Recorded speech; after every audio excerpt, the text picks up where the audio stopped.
I tend to focus on cult psychology and some of the psychology behind destructive influence, because I think understanding destructive influence and high control groups helps me to understand how people get to that place of not wanting to to be fueled by the enemy, right? There are very specific psychological processes that go into promoting that way of thinking, and there are ways to get out of it.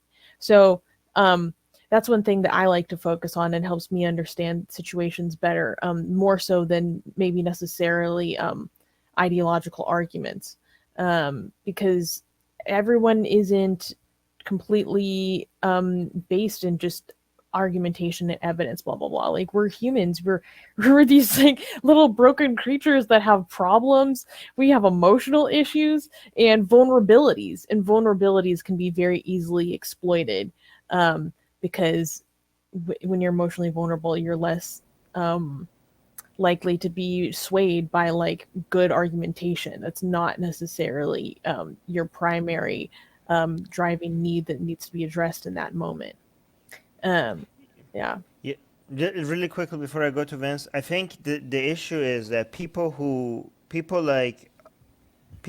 go and look at um want to believe in things that are true, right? Go look at evaluating different ideas and to see like let me actually look into what is actually what I could support with evidence that is true or not, because they want their belief systems to match reality. Okay, Mm-hmm. and I think they don't. People who actually do feel like that, genuinely feel like that, they don't understand that for most people, beliefs are not a way of understanding what is real or what not, what's not. Beliefs are supposed to be like a fashion statement, like it's something that you just wear to market your identity, right? So you wear your Christian clothes or your Islam clothes, or I'm right wing clothes or left wing clothes or woke clothes, and you basically saying like, oh look, this is my tribe, this is the people who I associate with, and these are my people, and I'm going to defend my people, and I want to be accepted by these people as part of this group. Even atheism, right? Mm-hmm. We have people who become atheists not because they're like, oh yeah, I looked for the evidence of God and there was no evidence for God, and that's why I can't believe in a God. They're like, I like this group of people, I want to be accepted as part of this community, so I'm going to be like, yeah, religion bad, there is no God, blah, blah, blah, because I want these people, it seems these are the people I want to hang out with, and I want to be accepted by these people. So you signal to them that this is your identity, okay? Mm-hmm. And if it's an advertising of your identity rather than what what you think is true, then this becomes, and this is a desire, this is a need, natural need people have, like they want to be in a tribe, they want to be, not only be in a tribe, they want to be a valued member of a tribe, they want to be accepted as part of a tribe that feels like to make them feel significance, right? Significant. So so if that's how belief systems work for most people, then maybe telling them, look, this is here's the evidence, this is what's real, that's not going to work on them. So instead of that, some you might think like, well, how do we give them a sense of significance? How do we give them an identity that they could be proud of? And maybe that is the answer, not actually with those kind of people, maybe analyzing data and evidence is not going to be the solution. Anyways, Vince, Well, I mean, just a go second, ahead. I would just want to say, like, you're speaking about identity formation, which is very important, kind of what I was touching on earlier with destructive influence and emotional vulnerabilities. But the thing is, authentic identity formation cannot occur through us giving it to someone. That's actually antithetical to healthy identity formation. We would have to promote authenticity for people to find that for themselves in an environment where they are able to do that for themselves, because obviously there are many places in the world or just people's families where that's not the case. But Vince, go ahead. I think the problem is a lot worse than you guys make it out to be. Um, what people look, yes, everything that you guys said is absolutely true. The fact that people make their ideology their identity, and they massage the reasonings behind their beliefs in a way that comports with what their ideology or their tribe is. I mean, you see it everywhere. This isn't just something that we can make fun of the religious people for doing or the woke people of doing. Everyone does this. People in the atheist community do this. People in the anti-SJW community do this, where they're much more forgiving, suspiciously much more forgiving of sins that occur on their side rather than the oppositional side. But keep in mind that we are people, and I don't mean to sound elitist about this, but generally speaking, we're people that understand that bias is incredibly important when it comes to making decisions, that tribalism is important when it comes to making decisions and forming beliefs. We know this stuff. We know stuff about confirmation bias, Dunning-Kruger effect. We are aware that it occurs, and we do our best to make sure that it doesn't affect us. And as far as I'm concerned, that's as good as it'll get. Most people are not like that. Most people who hold very strong beliefs know very little about bias in the first place. They're not introduced to these topics unless they take a Psychology 101 class, which most people obviously don't. And so even though that we recognize that tribalism and thought formation is a problem, other people don't. Most people don't. Most people who vote, most people who have strong ideological stances, they aren't aware of these things. So I think the problem is so much worse than we present it out to be. And so that's why I'm a lot more skeptical of something like the marketplace of ideas than other people on this platform are. Because knowing what I know about psychology, and which isn't very much, let me be clear, but knowing what I do know about that, I'm amazed at the fact that some people hold very strong beliefs that reasoning will ultimately prevail, that reason will ultimately prevail, that people really do just, want to understand reality. They want to be on the right side of truth. Maybe in concept they do, but in action, that's not the way it actually works. Most people want what they believe already to be true, and they try to distort the evidence in a way that you can link the evidence towards what they already believe. So I'm not like optimistic about our species' ability to reason.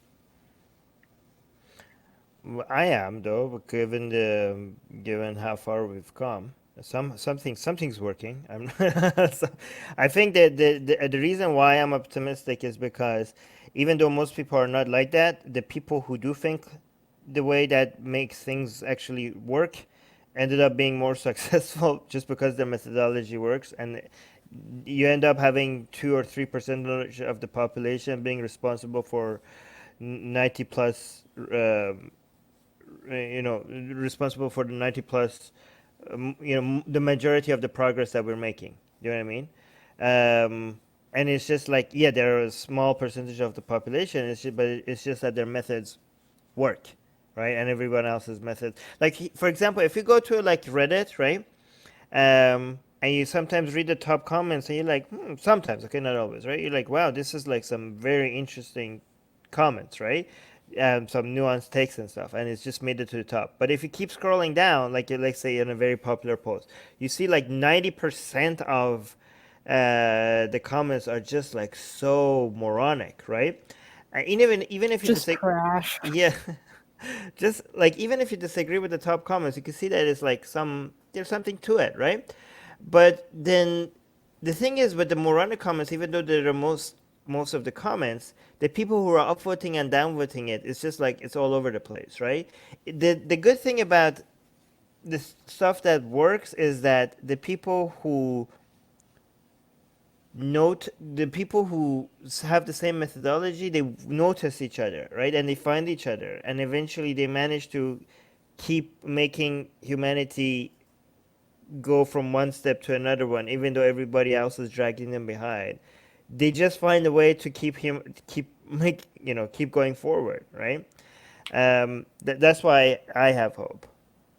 Right. But what I'm also concerned about, now we have the internet, which is something like, or everything that you said would have been true before the advent of the internet. But now we have this mechanism in which it is so easy for misinformation to spread, for disinformation to spread. We've seen it basically alter elections. We've seen it alter the political landscape on sites such as Tumblr, such as Twitter, Facebook. And so this is an entire new player in the game in which we don't know what the result of this is going to be. And everything that I'm seeing really doesn't make me optimistic. It makes me more and more pessimistic the more I see people on the far right getting more popular, people like Nick Fuentes and people on the far left as well. It just seems like tribalism itself is being amplified now in the era of the internet. And it's hard for me to be optimistic.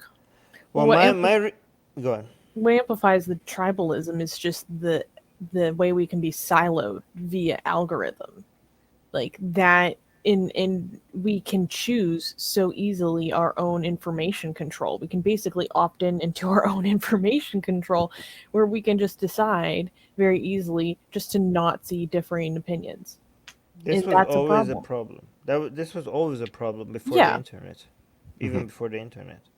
So this is not new. Everything is on steroids right now. The good information, Yes. the bad information, the people living in. I mean, actually, like people like this whole idea of people being in their own echo chambers was even worse before the internet, right? It was even worse before the internet. Yeah, algorithms and people get to be exposed to only the things that they like, but it's easier than before to actually see the things that they disagree with. Mm-hmm. It's easier than before.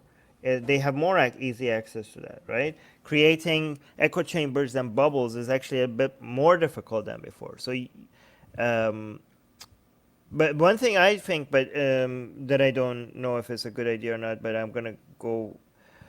I'm considering is to, given that most people are not that smart, to just like spread these ideas using, because we can't be like, oh, tribalism bad.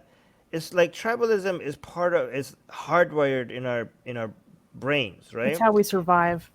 Yeah, I mean, it's not a desire that you could get rid of just by arguing people out of it. It's we kind of like sound like commies, like, oh, like people should stop being greedy. You're like, okay, good luck with that, right?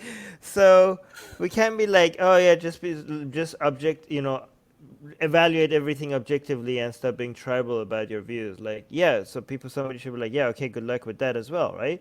You just like deny, maybe like we should get like, hey, you want a tribe?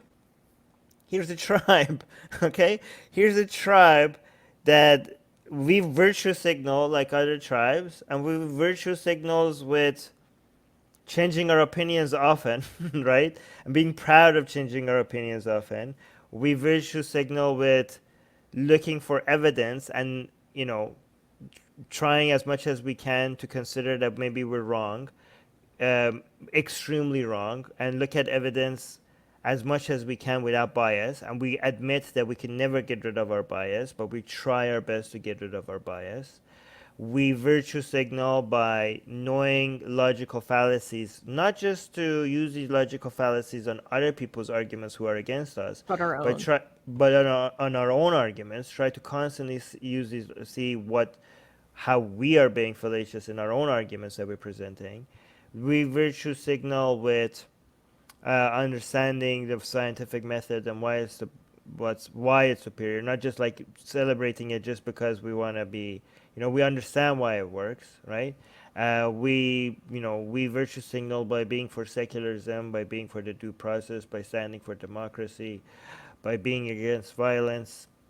No, well, being by controlling violence into giving it to elected official, like giving it the monopoly of it over to an elected source of authority.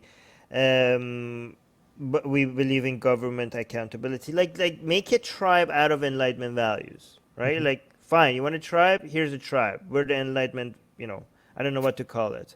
Right. But yeah, they're good tribes and there are bad tribes. I've discussed this with Matt Thornton, and the point is, the tribalism that I see is mainly negative. By the way, it's mainly political tribalism, like very staunch, official, ideological, like to the point where it's just purely ideological.